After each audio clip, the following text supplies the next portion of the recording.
Are you someone over 40 years old with ADHD and you just have a really hard time waking up in the morning? Like you're beyond tired.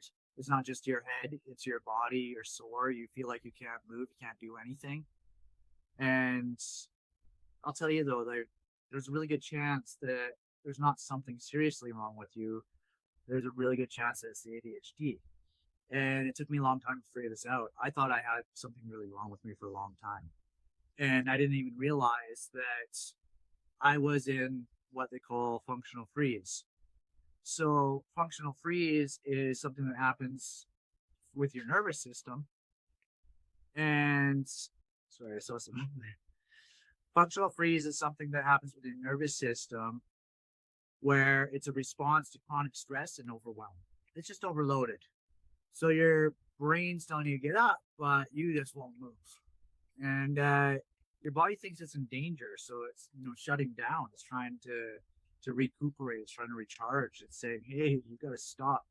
So it's kind of like your nervous system has hit the emergency brake, except for you have things that you have to do. You got to get up and live a life. You got to maybe you have kids, maybe you have a job you got to get to, maybe whatever, right? You have all these engagements that you have to do. And that's when it comes in the next part where you get the ADHD paralysis. And this is where you're starting to think of all the things you have to do. And the problem with ADHD minds is that we actually have to think about and focus on every single little thing we have to do. So it makes it much more complicated. We can't go on autopilot like a neurotypical brain.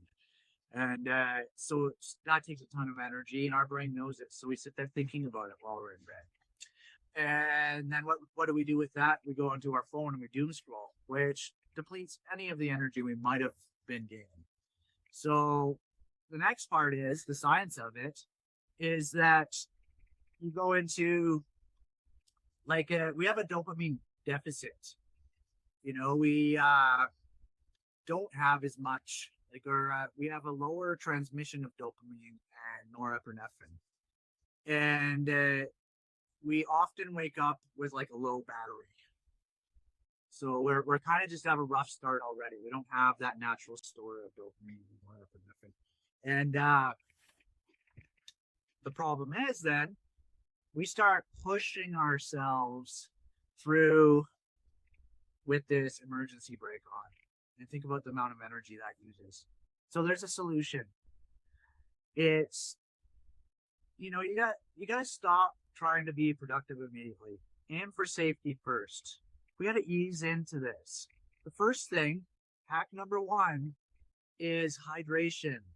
And I know it's not easy, especially as an ADHD person, to stay hydrated.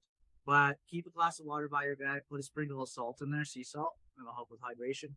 And then drink that first thing in the morning. And really try to wait like 20 minutes before you drink coffee or something. This is hard for me, but it does pay off. Next thing, really easy to do, open up the blinds, the curtains, go stand outside. Get as much sunlight as you can for at least, 5 minutes or so with your eyes wide open. And I know it's not very sunny in a lot of places right now in the winter, but you take what you can get. Just go outside, look out the window. And then number 3 is setting up tiny wins.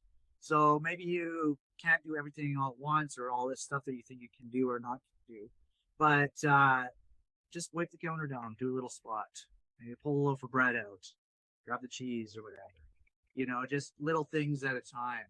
Don't try to do everything all at once. And then that'll give you a little hit of dopamine, and then you'll be able to do the next tasks. So let me know what you think. Maybe you got some hacks to low demand solutions that may help with this kind of thing. I want to know. But there's also been something else that's been on my mind.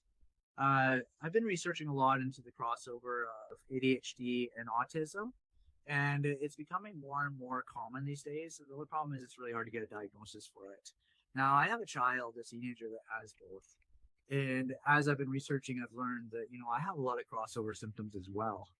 So if you want to know more about this kind of stuff, the ADHD autism crossover or the ADHD, let me know, because I think I would like to share a little bit about it, but let me know what you think.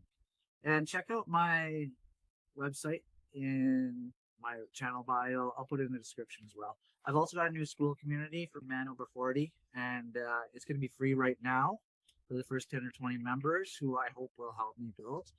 And then after that, it's going to be a membership. So uh, for the newcomers, the old ones will be free for life.